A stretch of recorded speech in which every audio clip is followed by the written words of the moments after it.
Ladies and gentlemen, welcome to another preview and predictions video to kick off our 2024 NFL season.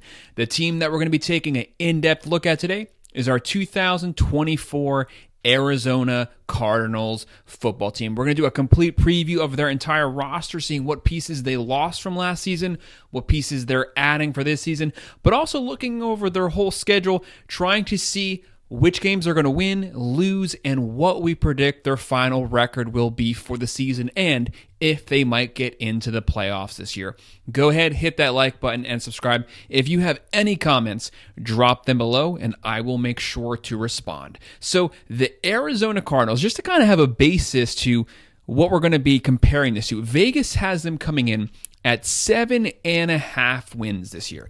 That's actually a pretty massive improvement on where they finished last season. So Vegas does think that they're going to be a lot better, and there's a lot of reason to have optimism that that is actually something that is going to happen during this season. So we're going to get a full season of Kyler Murray starting out the season healthy. So we're going to get to see what he can do. It's been a while since this guy has played a full season, but he's one of the most electric quarterbacks in all of the NFL when he's healthy.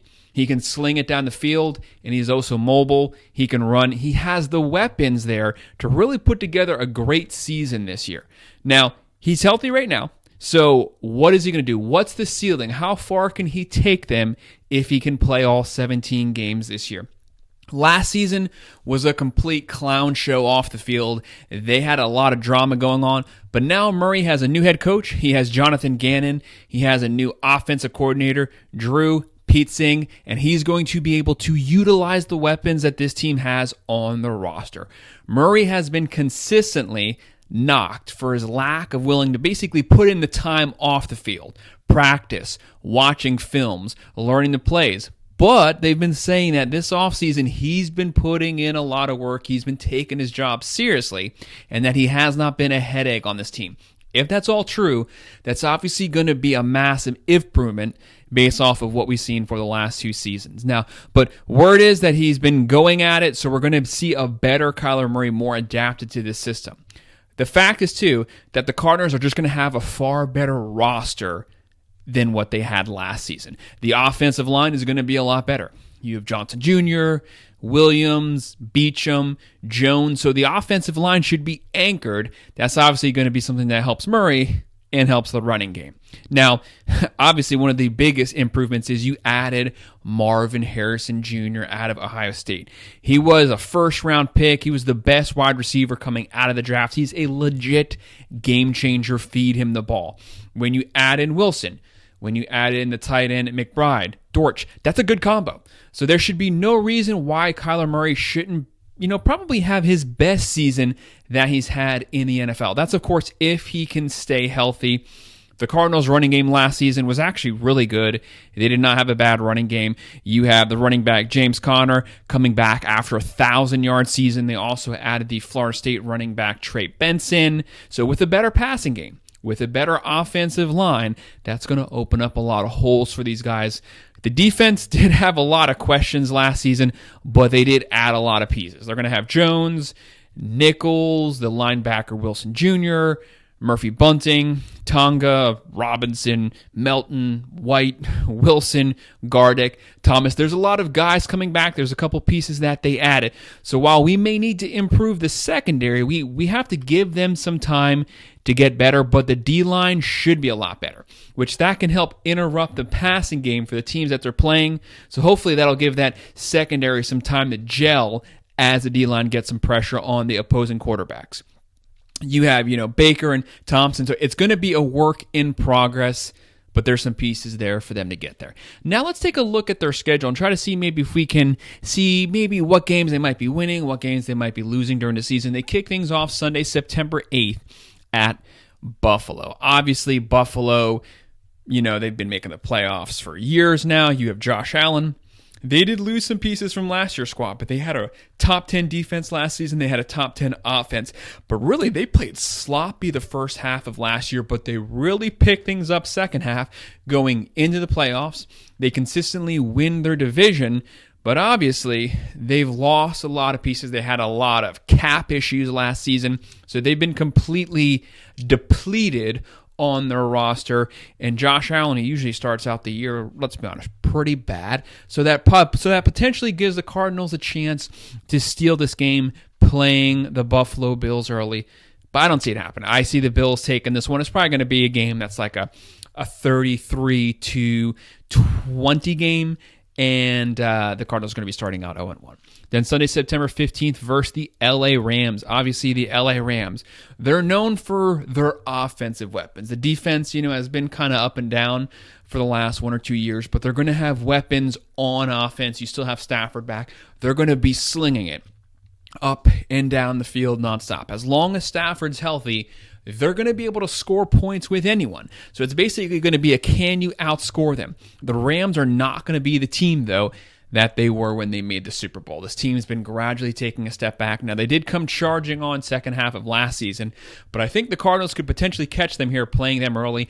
I have the Cardinals winning this one in a lower scoring game, like a 23-20 game, and they're 1-1. Then Sunday, September 22nd versus Detroit. So obviously we all know where the Lions were last season. They came on hot last year. They were one of the toughest teams to play last season. They were playing solid defense. They were playing solid offense. They have the weapons with St. Brown. They have Goff. They can sling it. They can run it. And they have a solid defense. I have the Lions winning this one in week 3. It's going to be like a 30-20 game, and the Cardinals are 1-2.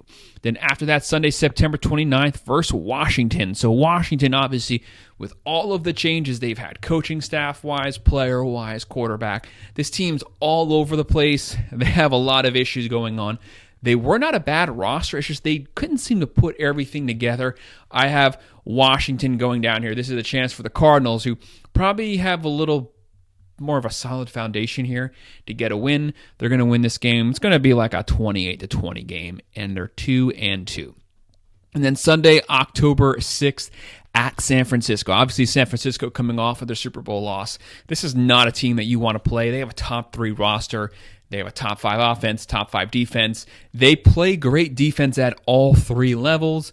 They can run the ball, they can throw the ball, and obviously they have great coaching. They're going to win that one. And I could see it being kind of like a beatdown, like a 40-17 game, and they're going to be 2-2. And then Sunday, October 13th at Green Bay. Obviously, Green Bay, they signed their quarterback to a massive extension. They also came on strong last season. They played really well in the playoffs. Their future's bright because they have some young pieces. Their defense was coming together.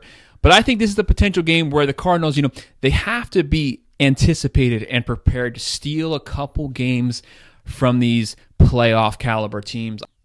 But I don't think that this is the week that it happens. But it's going to be a close one, 28-24. They're going to lose it. They're 2-3. Then after that, you're going to have versus the LA Chargers. Obviously, the Chargers are coming. They have a whole new coaching staff. You have Harbaugh coming in. You have Herbert signed to that massive contract. He has the weapons there. It's actually a really good roster. They have good defensive players. They have great offensive players. They just needed a coach that could put everything together. I do think Harbaugh is that guy, especially with the quarterbacks. I have the Chargers winning this one, and they're going to be 2-5. Then Sunday, October 27th at Miami. Obviously, Miami is going to be a tough game. You're at Miami. It's going to be hot. It's going to be humid. And the Dolphins are going to have a top 5 offense. They can run the ball as well as any team, but the amount of offensive weapons they have slinging it. Tua signed his big contract. You have Hill, Waddle, one of the better wide receiver cores in the entire country. If you have a great cornerback, fine. He can cover Hill, but that leaves Waddle out there running around, and really no one can guard Hill. I have the Dolphins winning that one at home, and the Cardinals are going to be 2-6. But don't panic. They're about to get hot. Then after that, Sunday, November 3rd versus Chicago. So Chicago, obviously, massive changes, especially at the quarterback and the skilled positions, but they actually don't have a bad roster. They did play really well with Justin Herbert for the games that he was healthy, but now you've added in all kind of quarterbacks, completely changed the team over. But I do think that the Bears are potentially going to be an outlier, potentially making the playoffs. But but I have the Cardinals starting to get hot. Things are starting to gel. The defense is playing average, but the offense really starts to click, and I have them winning that one, and they're 3-6. And then Sunday, November 10th versus the Jets. Obviously, Rodgers is finally there. He should be healthy so far at this point of the season. If he's healthy, they're going to have a really good defense. They do have weapons on offense. I have the Jets winning that one, and the Cardinals are 3-7. And then after that, the bye week, and then Sunday, November 24th at Seattle. Now, I have things clicking for the Cardinals. I have them taking that game at Seattle, and they're going to be 4-7. Then Sunday, December 1st at Minnesota. Minnesota, obviously, they almost completely decimated their roster. They're starting over at the quarterback position. They have J.J. McCarthy. They still have Justin Jefferson. They have the weapons there, but new quarterback, team kind of took a step back. I have Minnesota looting that one, and the Cardinals are going to be 5-7. And then Sunday, December 3rd versus Seattle. Again, it's always hard, to beat a team twice, especially within 3 weeks. I have Seattle winning that one.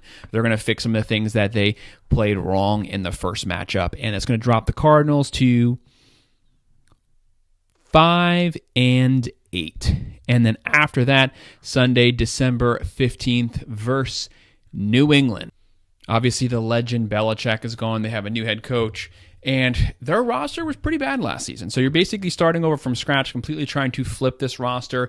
They're probably going to get steamrolled a bunch of games. They just don't have the depth at any single position, and we don't really know what they're going to be good at yet because we haven't seen this new look team on the field. Cardinals should be able to beat them, and that's going to bump them up to 6-8. And then after that, Sunday, December 22nd at Carolina. Obviously, the Panthers, they gave up so much for Young. They're also not good at anything. They can't run.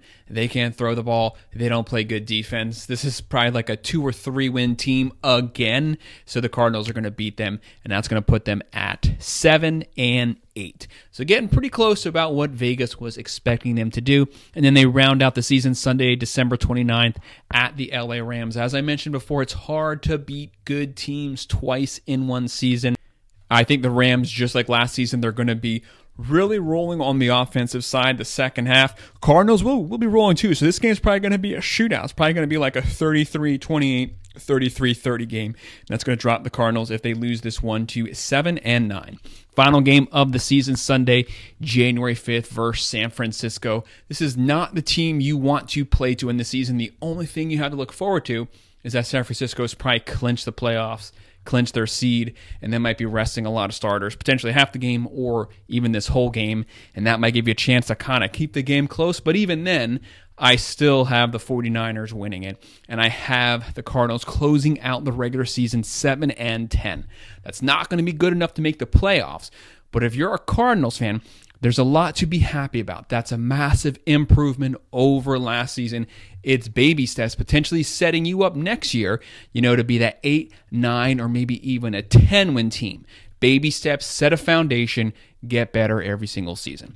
So that's our breakdown of our 2024 Arizona Cardinals football team. Go ahead, hit that like button and subscribe. If you have any comments, drop them below and I will respond. Thank you.